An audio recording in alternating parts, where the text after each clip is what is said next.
Hello and welcome to my beginner's cold process soap making class. So today you're going to learn a whole lot of things about all natural soap making, cold process soap making, troubleshooting, and all of my methods on how to do that. And before we get into all of the things about soap making and getting into what we're going to be doing today, let me introduce myself.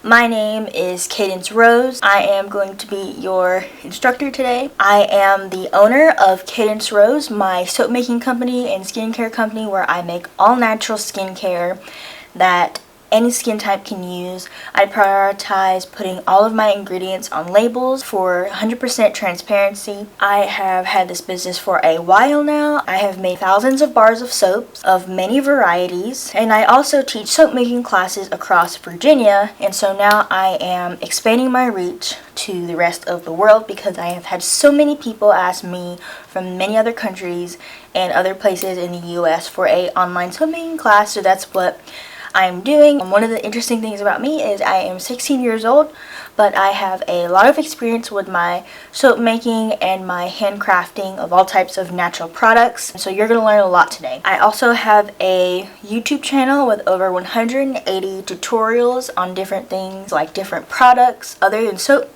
And then I have many videos going into very minute detail on soap making. But today you're going to get a step-by-step process showing the entire process of how I make a cold process soap recipe. Let's go ahead and get started and get into this beginner soap making course. So in our first segment, before we get into anything about making soap, getting into the physical aspect of measuring and doing all of these things, we have to talk about safety. Safety is the most important thing when it comes to handling cold process soap, because cold process soap cannot be made without lye, also known as sodium hydroxide. A good thing to note that people get confused about is when we're done with our final soap, there will be no lye in the final soap, so you don't have to worry about that. But while you're handling the soap, measuring and doing everything else, you have to be careful when you are handling lye and your soap batter. One of the things I recommend is to be in a well ventilated area. When you are making soap or making your lye solution, I recommend that you open a couple windows or you make your lye solution outdoors or have a fan somewhere nearby, because you want to make sure you are not breathing in so many of those lye fumes. Always soap with a sink nearby. So in my soap making studio, I have a sink that is a couple feet away from me.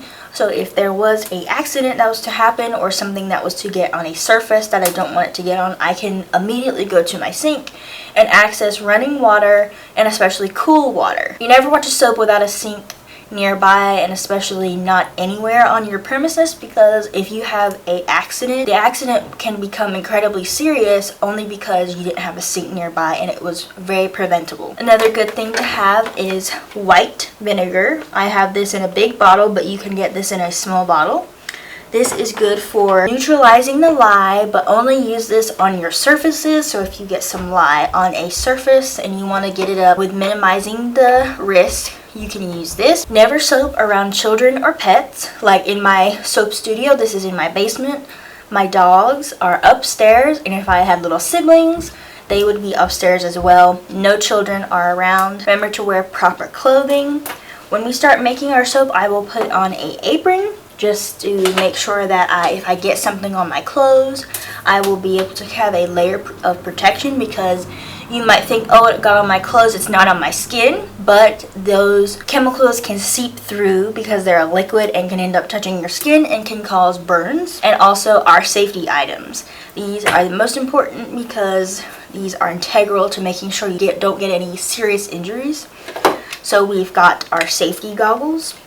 So these are just regular safety goggles you can get at any store. You can get goggles or glasses. These are glasses, especially if you wear glasses, prescription glasses, and you want to be able to still wear those. Goggles is a better option too. But these are integral because if you get a lye solution or soap batter in your eyes, they can cause blindness and severe injury. So you do not want to get anything in your eyes, and so this is very important. And you can also get a visor. You also want to wear gloves. This is good for hygienic purposes, but also you are going to be working with your hands a lot, and having gloves on will help you not get burned. Lye causes fumes, and so having a well-ventilated area will help that. But especially if you know you have respiratory problems and are sensitive, you can use a mask. You can use a regular mask like this, or you can use a more like industrial mask. If you know you have respiratory problems, a mask is good. This isn't a mandatory thing. These two are mandatory. Glasses and gloves are mandatory, but having a well-ventilated area is good, is just kind of the basics. But if you know you have respiratory problems, I highly recommend you wear a mask. And always prioritize your safety during an accident. I know a lot of people tend to think, oh, if there's an accident, well, let me just go ahead and get the soap in the mold because I'm going to lose my soap.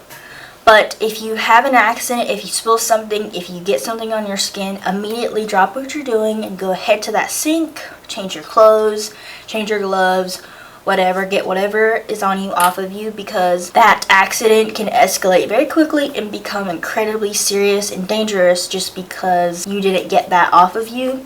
And if you get some batter on you, it will not be the end of the world. I tell my students this, like, if you get a little bit on you, don't panic. Just get up and get it off you. But if you let it sit, it will become painful and it will become dangerous. So please prioritize your safety in an accident. Also have good things around you to clean up. Have paper towels and rags around you, so if you get some lye or something on a surface, you can wipe it up.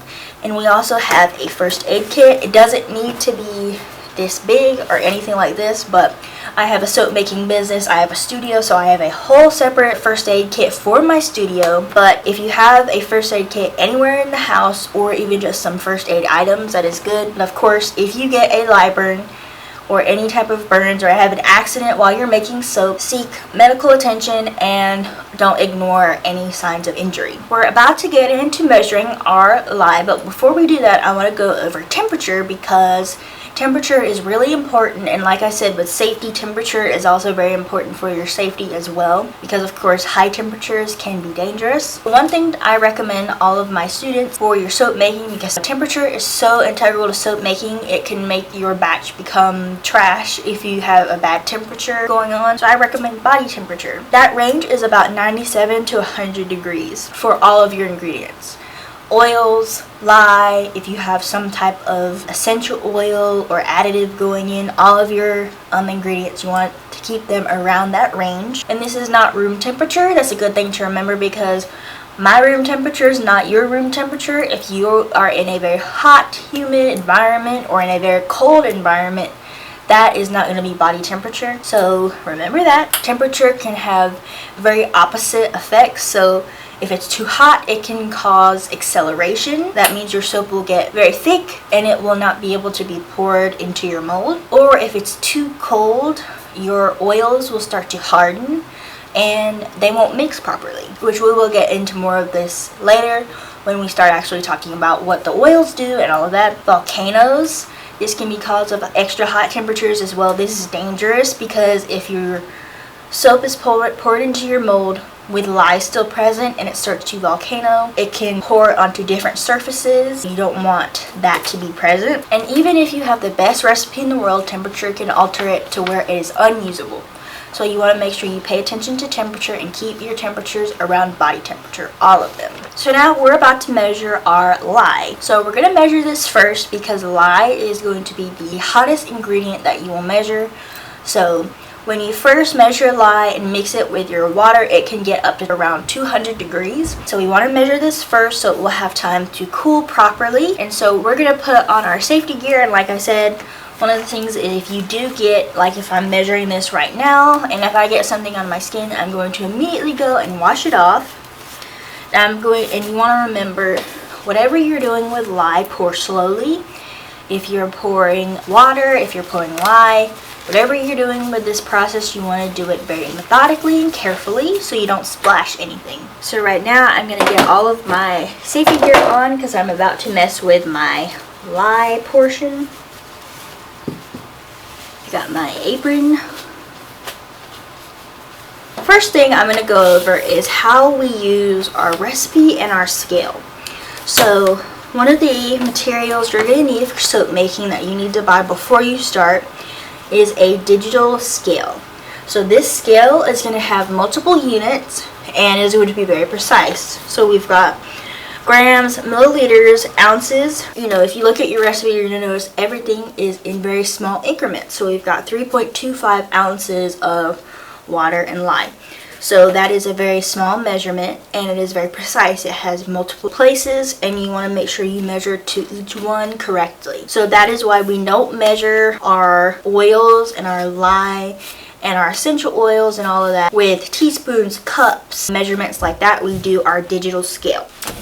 So here is our scale. As you can see, we've got right here, we've got something that says ZT on off, and then we have our unit. And this is a clean scale. It is just very well used. So I'm going to show you how to use this, so that's why we're all up close. So we're going to pick our unit. So we're on ounces right now, but you can click and it'll go to grams and different things, milliliters. And I measure my recipe in ounces. That's what I use. So this is how it is here. I'm going to take my container. This is the container I'm going to pour my water in. I'm going to set it on my scale and I'm going to click this on off button once. And that is going to tare my bowl. So the weight is at 0, so I can accurately measure how much actual water I need without having to subtract the bowl weight. I've got my distilled water right here. You can get distilled water from your local grocery store. We're going to use distilled water and not plain tap water or anything like that, because that water can have some ingredients and things that can affect your final recipe. I'm going to be using a 50/50 water discount. I'll get into this more in a second, but that just means that I'm going to have the same amount of water and I have the same amount of lye. So my measurement is 3.25 ounces of lye and I have 3.25 ounces of water. So that's what I'm going to do. I'm going to go ahead and start pouring. Just do this real slow, especially if you're a beginner. And there we go. That is my 3.25 ounces of water. And you may be wondering, why did I do my water first when I'm doing my lye solution? So you never pour water into lye. So what we're going to do is I'm going to measure my lye and I'm going to pour it in here. But you would never do it the other way around, because if you pour water directly onto lye beads, it can cause a volcano and it can cause a lot of dangerous problems, so we're not going to do that. Now we're going to get my lye, and remember I have my gloves, I have my goggles on, and I have my apron. So this is a bucket of lye beads. Now remember, this is sodium hydroxide. This is lye for a bar soap. If you're using potassium hydroxide, that will make liquid soap. So that is a good thing to remember. But this is beaded lye, and even though it is dry and it's a powder, you still want to be careful. So I'm going to scoop some out so I can start measuring with my scale. I'm going to do the same thing that I did with my water. I'm going to tare my bowl out so that I just have 0 on the scale. I'm going to measure 3.25 ounces of lye. One thing to remember, even if we're not making our solution, I'm going to measure this a little bit farther away from my face, just in case I splash something or something spills.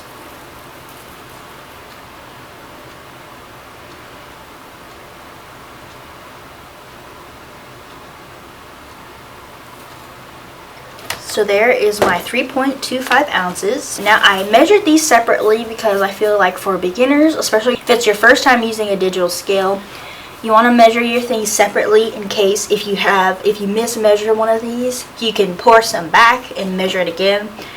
But if you directly measure something into another ingredient, you can't take something out.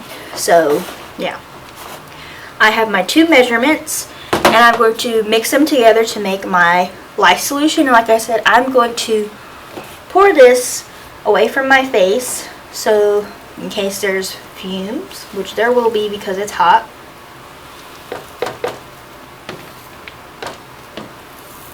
I'm going to also mix this away from my face, and I'm going to just mix it until all of my beads are dissolved into my water. This is going to be a pretty like milky looking solution, but this is going to be very hot. Let me do this real quick. So this is a thermometer gun. This is really good so that you're not touching the actual liquids. But I'm just going to press my button, point it into the liquid, and release. And so we're at 204 degrees. So that is very hot. What I'm going to do is I'm going to set this over there somewhere safe where nobody's going to touch it and let it cool. If you want to speed it up, you can set this in the refrigerator at the back. Make sure nobody can get to it. But yeah, I'm going to set this to let it cool while we talk some more. So now that we've got our lye solution measured and cooling, we're going to go ahead and measure our shea butter. So for our recipe, we've got 3 oils. We've got coconut oil, shea butter, and castor oil. I'm going to show you how I measure the shea butter. So like I said, you want to make sure that you measure correctly. We're going to use our scale again. I wiped my scale off so it is completely clean. And also one thing to make sure you understand fully is, like I said, I have 3 oils in this recipe, and say you think, oh well, I don't want to use castor oil, I want to use olive oil. But remember, I will get into the tutorial about Soapcalc later, but you can't just directly substitute a oil. So say, like you said, you want to use olive oil, you can't take the 1.1 ounces needed for castor oil and just put that amount of olive oil in your recipe, because the chances of it no longer being safe to use is high, and you don't want to make your soap recipe unusable because you directly substituted something. If you want to change your recipe, you go on a soap calculator and you recalculate it. It is very simple. It's not like you have to sit there and calculate it yourself, but just remember, don't take the numbers on this recipe and just substitute them out with different oils. Soap making is a science, and if you do stuff like that, you will have a bad product. So don't do that. Let's measure our shea butter. As you can see, our shea butter is a solid oil, and I will get into how we're going to heat this in a second, but all I'm going to do is I'm going to take some of my shea butter and we're going to start measuring it. So I need 9.90 ounces of this. So I'm going to take my scale, I'm going to tare the bowl I need, and we're going to just put some into my bowl until it reaches 9.90 ounces. So I have this thing. Now I know you guys are probably not going to be using a 5-gallon bucket of shea butter when you first start, but shea butter normally comes in even small buckets. So you're probably going to want to get something like this. This is a scoop that is really good. This helps be able to pierce through the butter, so you can just pull it out like that. So I'm just going to take chunks of it, plop it into my bowl, and measure it as I go, and then we'll do it until I have enough. Now we've got all our shea butter. And so before we move on to heating our shea butter, I'm going to go over how you can heat and cool your oils. There are multiple ways you can heat and cool your oils, especially heat them, so you don't have to feel like, oh, I can only heat them using this method. You can use a microwave, you can use a stove or a double boiler. You can also use a hot plate, same thing. So you can heat it in whatever way is more convenient. In our soap studio, we have a microwave and a hot plate. And because I have this container, I'll show you in a second, but I will microwave this really quick to get this melted. And for the materials, you're going to want to measure all of your things in. Same with your lye container. You can use plastic, but you want to look for certain plastics, because like this is a hard plastic. Like, you don't want to use something flimsy.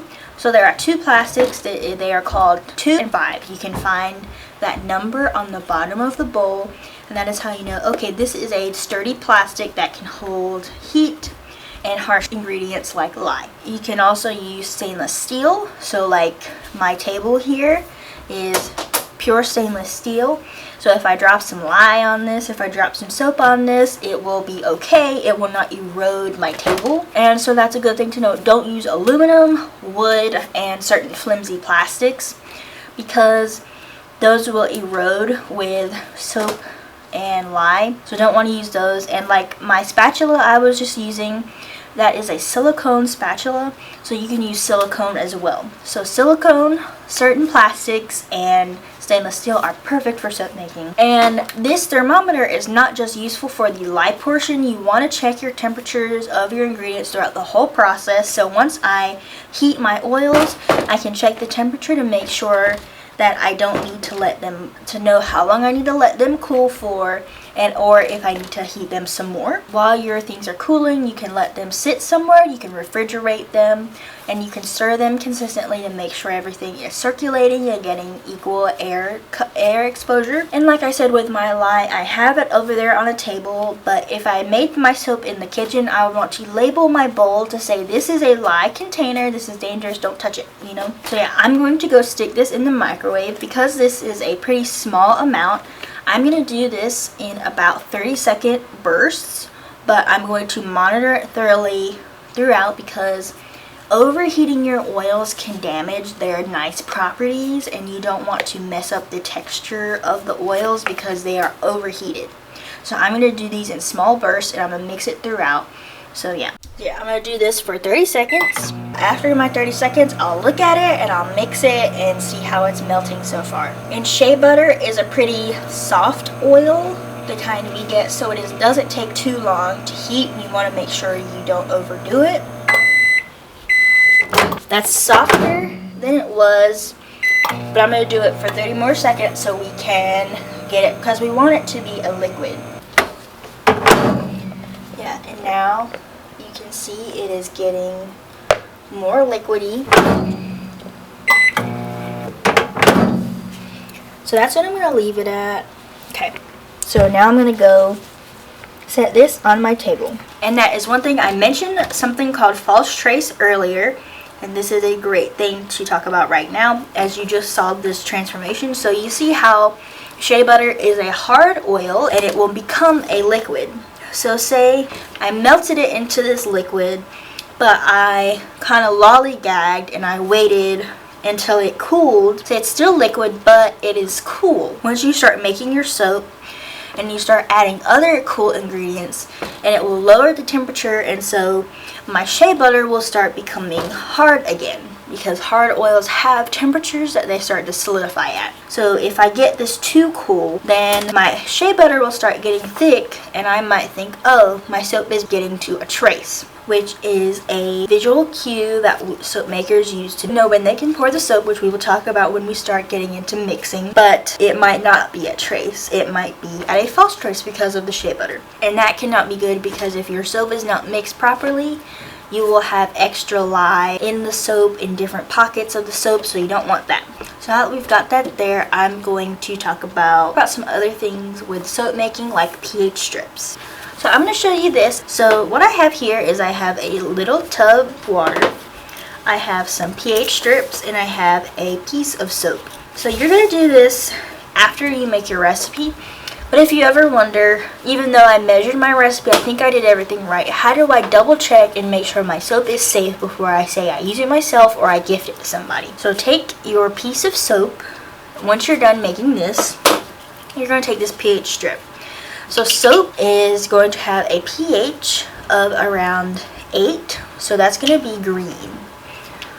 So 8, and you want about this green color at the end here. These are very inexpensive, and this is a good effective way to test it. So all you do is you take one of these strips, and it is a white piece of like paper, looks like, and it has a yellow tip on the end. You're going to take this little bit of water, you can just dip your finger in it, and you can start lathering, just like lather up the soap a little bit. Just put it on there, and then you're going to take your pH strip and you're going to rub it, the yellow part, and you're going to rub it on the wet area, and it will change color. And as you can see, it is a nice, I'm going to hold it up to the white, it's a nice green color. I don't know how well the camera is picking it up, but in real life it is a green color. What you don't want is you don't want it to start getting into the 10s, 11s. That is a darker blue, because lye, the very dangerous product that can burn you, is a 14. That is the most alkaline thing. That is the darkest blue. And if you start getting more in the blue, you start getting more towards that. So you know if your pH strip shows a dark blue color, you know your soap is not safe. And just a thing to note, if your soap is showing dark blue, it is not a usable product as it is. You cannot let it cure or let it wait longer and it will get better. It is no longer a usable product as it is. Once we pour, we make our soap. We'll talk about this more as we go through it. It will take around 48 hours for it to be safe to use. And that's where you can use your test strips to double check around that time. But it'll take about 48 hours to be safe to use. And you might hear a word hanging around the soap making community called curing. Curing takes about 4 to 6 weeks. This is the amount of time it takes for the soap to become really hard and for it to have the best lather and for it to be the most long lasting.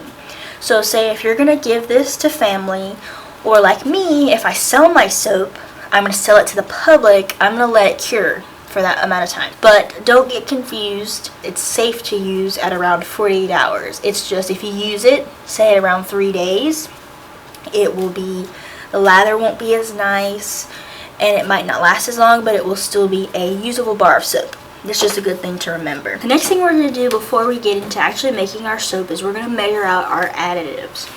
So when people talk about additives, they usually mean fragrance, like the scent of the soap, and the things like color. What we're using for color and as an additive is turmeric. So turmeric is a really good ingredient for your skin. It's very popular right now on the internet, but it also makes a very beautiful orange color in the soap. You can get this anywhere at the grocery store. Now, I am an all-natural soap maker, so I'm going to be using an essential oil. You can use fragrance oils, or you can use no fragrances, essential oils at all. But if you want to use an essential oil, I get my essential oils from a place called WF Med and Bulk Apothecary. That is a good place you can look at for affordable prices.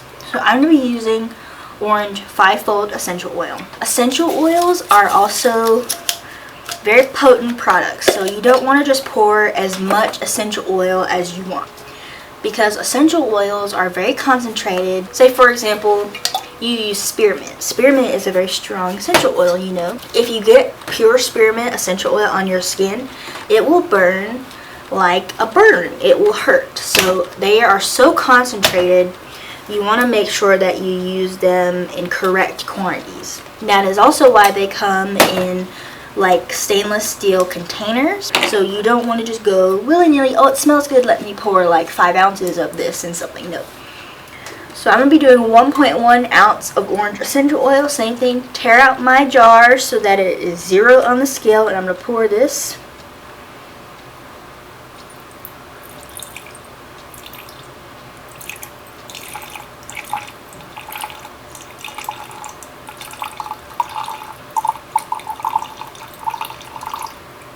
There we go.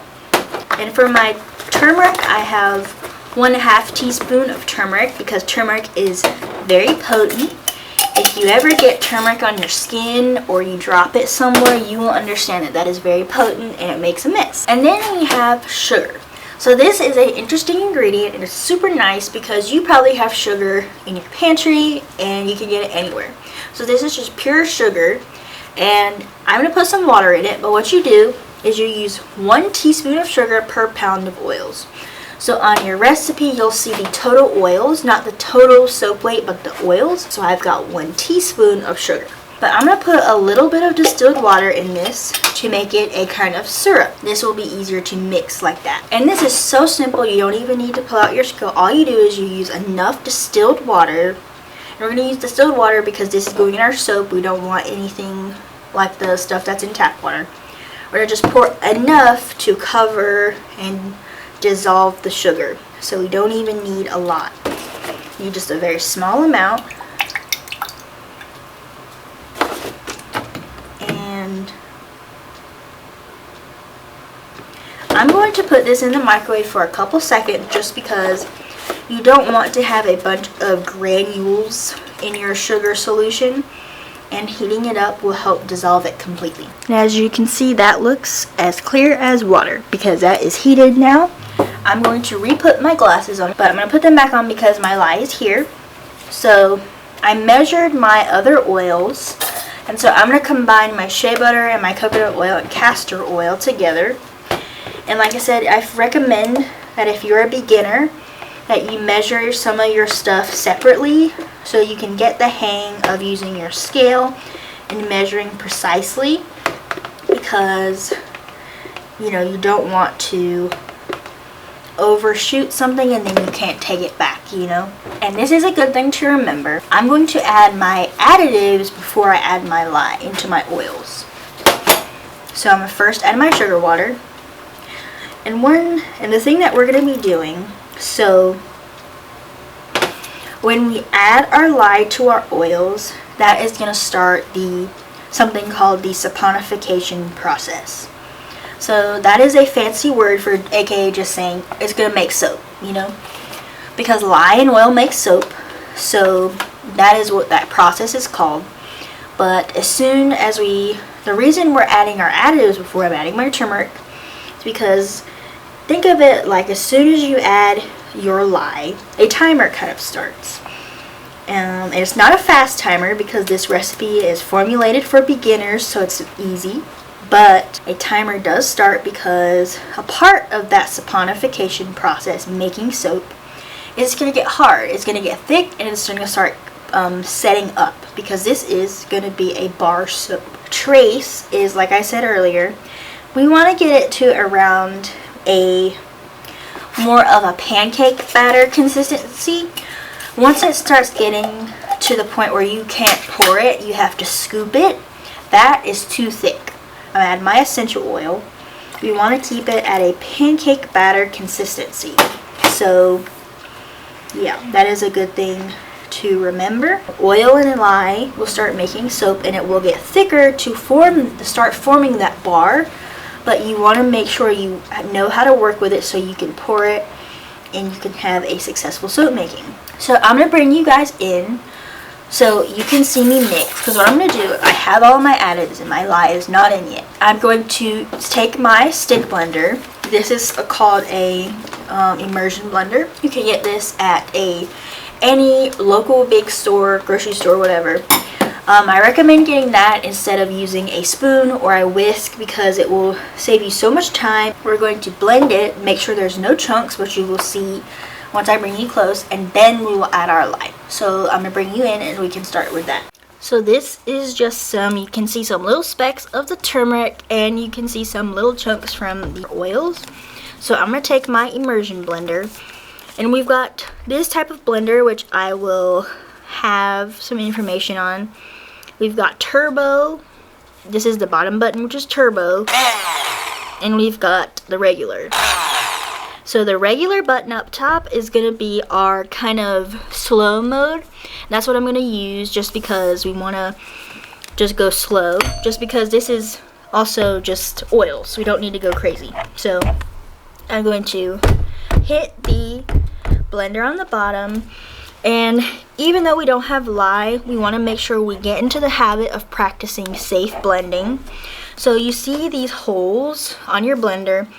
If they come up out of your oils, they will splat.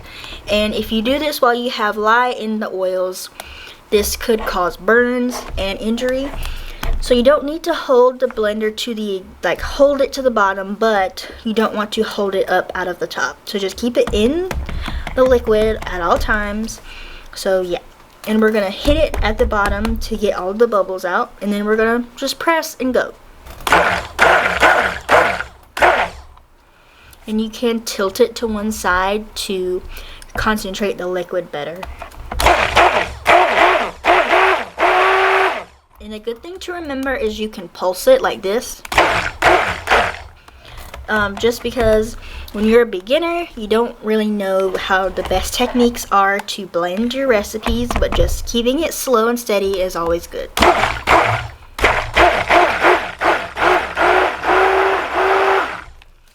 I'm going to take my spatula just to get any extra stuff off of the side. We want to get everything blended. I'm going to blend this some more, and then we will move on to adding our lye solution.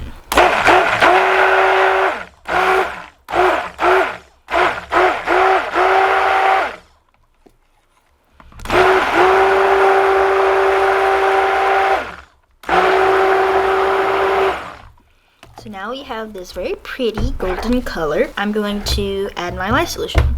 So my lye solution is pretty cooled at this point, so everything is around 100 degrees like I said, because like I said, once I pour this in, it's like a little timer starts. It's not crazy, don't freak out, but we want to be wary of that. So I've got my lye solution here. As you can see, I'm holding my blender kind of like this, and I'm going to pour my lye over the metal part like this. And doing it like that will help prevent splashing. You don't want that. And I do have all of my lye safety gear on, my gloves, my goggles, my apron, everything.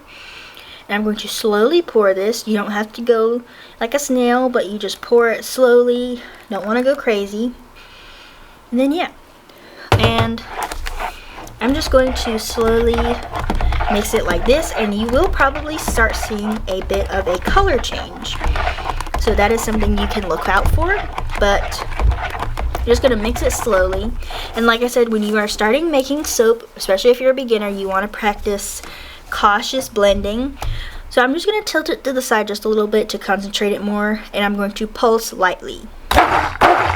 You can see the color already changing.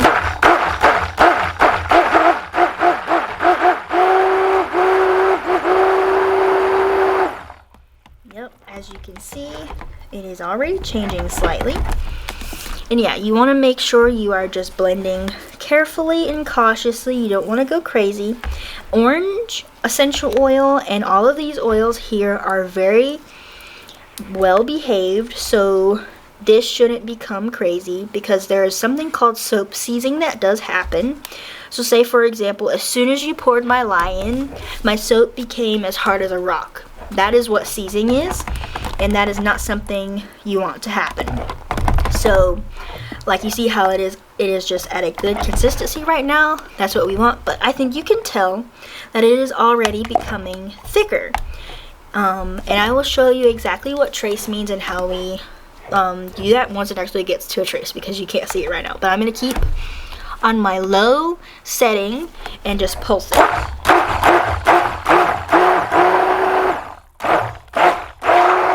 And you can move your blender around your bowl too.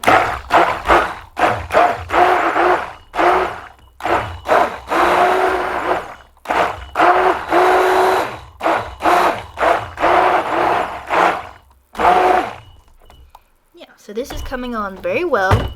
And what I mean by well behaving also is, you see how I've been blending for a good bit of time by now. Some soap recipes, you blend it for about 10 seconds and you have to pour it in the mold, because it's so thick. If you didn't pour it then, you'd never get it in the mold. So this is well behaving in that sense, because I'm blending it for a decent amount of time. I'm taking my time, I'm talking to you, and I'm just having a good time. You know, it's not getting crazy. So I'm gonna keep blending.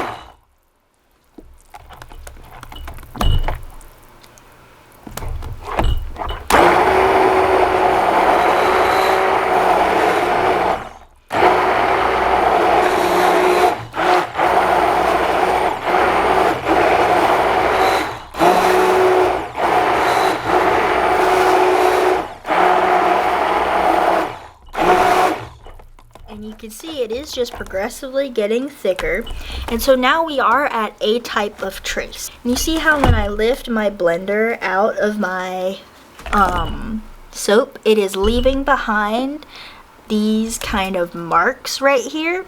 That is what we call a trace, because you know it's thick enough that the batter it can layer upon itself, you know, like you see when it sticks up, it leaves these marks. And so this is probably at about a good medium trace right here. A thick trace is a little bit thicker. I'm gonna blend it just a little bit more, and then we'll go ahead and pour it.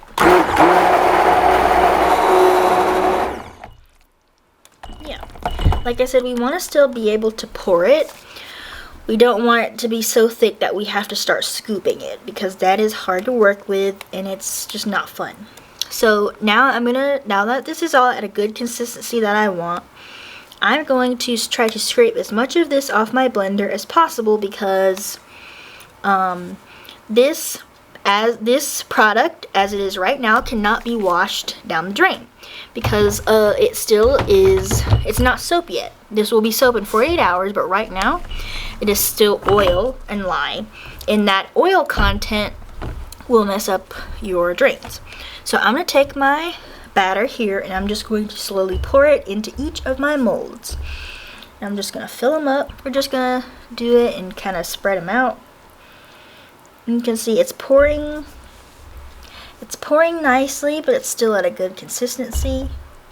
So that is perfect. And you see I make messes too, so if you get some on your mold or on the table, it is just fine.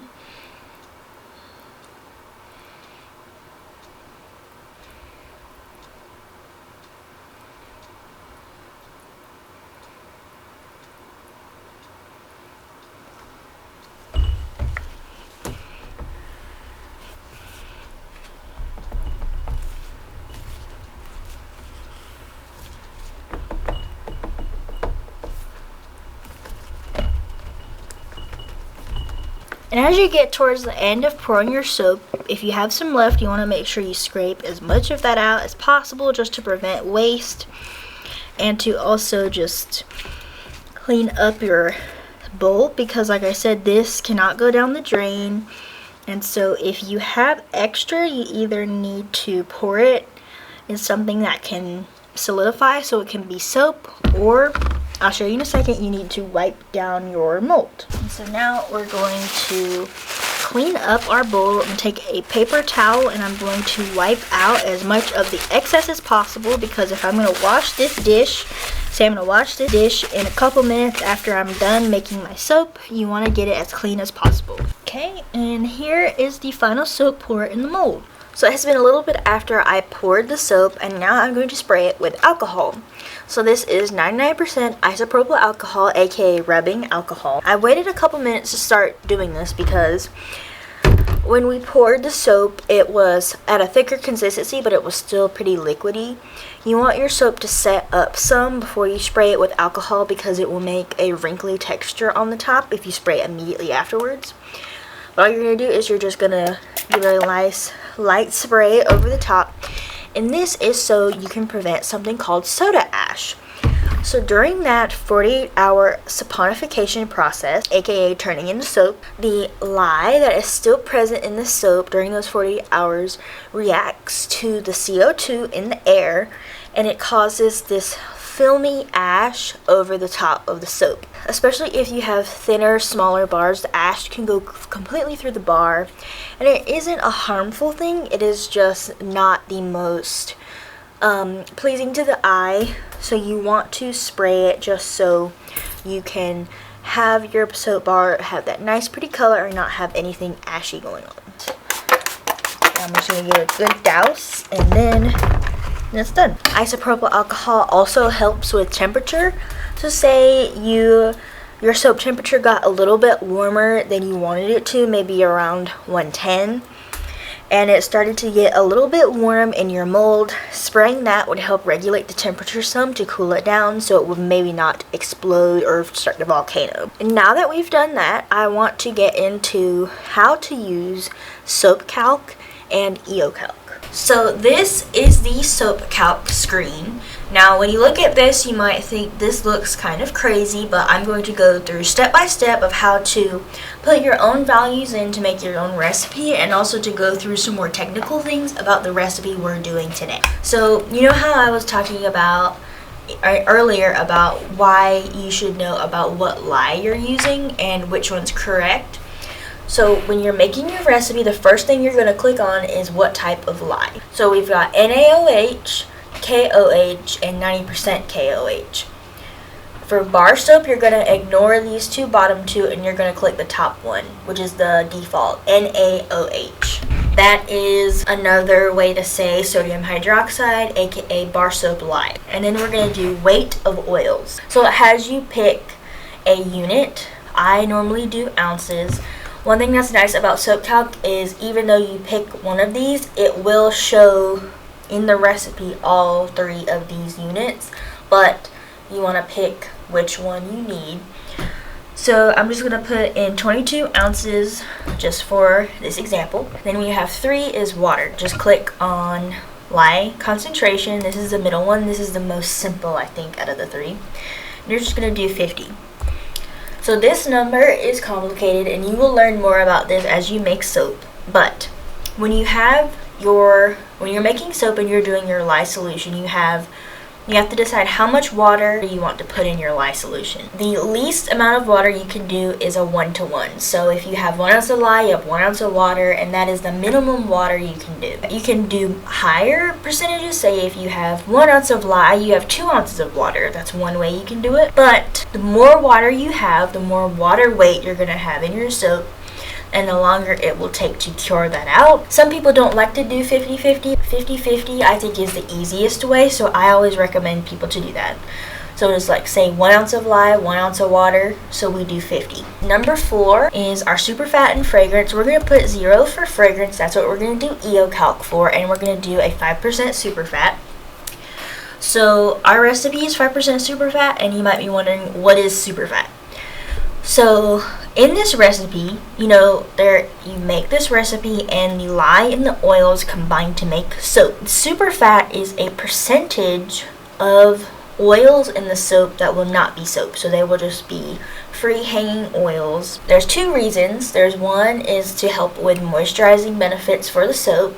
So that extra oil will help moisturize your skin. And the other one is to help with a buffer. So say if you accidentally measure a little bit more lye than you're supposed to, it's not supposed to be a crazy buffer, but say if you measure just a tiny bit more lye, that extra bit of oil will help it become soap and not make it lye heavy. That is what super fat is. So it is a percentage of oils in the soap that is not soap. Now that you've clicked all of these, we're going to go through the infinite list and pick the oils that we want. This is the list of oils. So there is so many oils you can choose from. I'm going to just put in what we're using today. We're going to pick, there's a couple different coconut oil options, these degree types.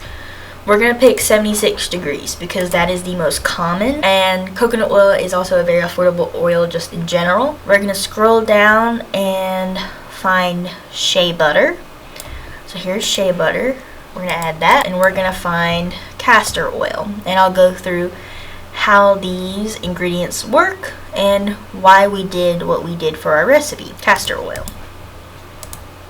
And all you do is you click on the oil you want, and then you come up here and you click add, and it will add it to this. This is your recipe oils. And I like to make my recipes in percentages. This just helps visualize better. So I did 50% coconut oil, 45% shea butter, and 5% castor oil. You might be thinking, why are we doing such a small percentage of castor oil? Some oils you can only use in certain quantities. So castor oil, if you use it in quantities over 10%, the bar will become very sticky and snotty. So we don't want to do that, but castor oil helps with lather tremendously. So we want to do a little bit. So a little goes a long way with that. We're doing 45 shea and 50 coconut. This helps balance each other out because, good thing to remember, coconut oil is cleansing. So CC coconut oil is very cleansing. And shea butter is, of course, very, very moisturizing. Shea butter is known for its awesome moisturizing things. So having 2 high percentages of kind of the opposite things, something that's very cleansing, something that is very moisturizing, this will make a very nice recipe. So I've got good lather, good cleansing, good moisturizing. It's a good recipe. So say if you did a 100% shea butter bar, the bar might not have as good of a lather. It might be a little too moisturizing. Would it clean you as well?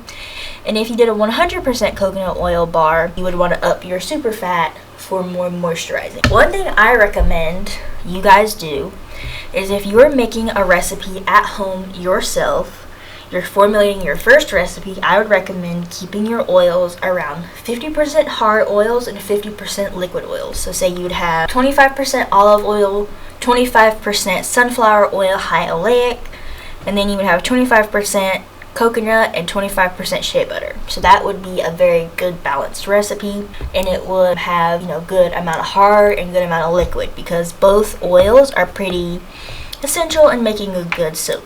And all of these percentages have to equal to 100, and then you're gonna scroll down and we're gonna click calculate recipe. And then you can see this all calculates to 22 ounces, which is my oil weight. Now, one thing to remember, this it says down here, after clicking calculate recipe, click view or print to see water and lye amounts. So say you're trying to make a recipe that will fit a 6-bar mold, and it says it'll hold 24 ounces, and you want to make a 24-ounce recipe to that exact amount. When you're putting in your oil amount here, you want to make sure you take into account that the water and lye amount will be calculated later. So we're going to view our print recipe, and then we'll see here soap weight before CP cure or HP cook. Our total weight, so the total weight including the lye and the water, is 28 ounces. If you want your final soap when it poured in the mold to be 24 ounces, you would go back to the, click the back button, and you would minimize your oil weight a little bit. That's just a little thing to keep in mind. It has all of the information, it has all of the units that you need. And yeah, you have your water and your lye, all of the amounts. Then you can add some notes if you want to add in some things you want to think about. So that is our recipe. So overview, you pick NaOH, that is bar soap lye. We put in how much oil we want, the amount we want, and keep in mind this is just oil, not the total weight. We're going to put our lye concentration. This is to help with water weight and cure time. So we're going to do 50 to keep it simple. Super fat is the moisturizing buffer. We'll do 0 fragrance. Pick your oils, click on it, click add, put it all in here, and then you put the percentages equal to 100. Then you calculate, and then you view and print. And you see it all here, and this is your total weight. This is your oil weight, and if you need to adjust to make this lower or higher, go back and adjust your oil weight to make this the number you want. And the more you work with this, the less crazy all of these values will become. I'm gonna go ahead over to Soapcalc. And oh, by the way, this is called soapcalc.net, SOAPCALC.net, and Soapcalc is EOCALC.com. You enter Soapcalc, this is the home page. You're gonna see all of these things at the top. What you're going to do is you're going to go to calculate your own blend. Click on that, and then you have this. So what you're going to do is you're going to find your essential oil. So there's a good amount of options here. I did orange today. I'm going to click on this, and that is my essential oil. And I'm just going to do 100% because I only used one. But what you would do is you would go, if you wanted more, wanted to add a couple, you'd fill in what you'd want and what percentages of each one you'd want. And remember, for our recipe, we had 22 ounces of oil, not total weight oil. So we're going to put in 22 ounces because it said if you're making soap, only enter the amount of oils in the formula. Then you're going to choose a product type. Cold process soap category 9. That is what we made today. And you're going to give me my usage rates. And you have the rates you can use. So the strongest you can ever use for an essential oil is 5%. Orange is a pretty mild essential oil, so you can use the strongest one, but this is the range. Say if you don't like having a super strong smelling soap, you would use something lighter. If you wanted a stronger smelling soap and it to last longer, you would use this. This isn't always like this. If the thing has a red background, say for example, if you decided to do orange and spearmint, if you added spearmint to the bottom, it would probably say you could only use maybe up to 2 or 3%. So say I did 90% orange, 10% spearmint. Let's see what the usage rates for that are. Yeah. So even though I only did 10% spearmint for my blend, I can only use this amount in total. because spearmint is too concentrated at these amounts. So this is how you do this, and then you can print it out if you want. Same with the soap recipe. And that's what you can do. You can type in here, I want to use this much essential oil, what additives I want, and all of that. You might see on this thing IFRA. IFRA is what you can check out for more information on essential oil safety and stuff like that. And also, wherever you buy your essential oils, check their website for their guidance on their essential oils, because they will have the most information on their product. I will show you guys a clip of me unmolding the soap when it is ready. It is firm, but it's not quite that firm right now. But let's go over a little bit of overview of what we did today. We learned about safety. So, of course, you need your goggles, gloves, proper clothing, a first aid kit. We measured our ingredients. We used our digital scale and our thermometer gun. We warmed up our oils in our microwave, did that slowly, and checked our temperature throughout. We made our lye solution and let it cool. We learned some things about materials needed, how like plastics and stainless steel. We learned what order to put our additives in our oils, and about blending techniques, and then about trace and how to mix your soap. Then we did a little bit of cleanup, and we learned about Soapcalc and some stuff like that. That is a good overview for a beginner when you're making soap. So that is how you make all-natural cold process soap in a very simple but easy to know way. Enjoyed this class today. I hope you had fun, and I hope you enjoyed this step-by-step tutorial and you have a new hobby that will be good and useful, but also fun as well. Thank you for taking the time to be here and take this class. And yeah, I hope you continue to learn on YouTube and to make more soap. So happy soaping. Bye!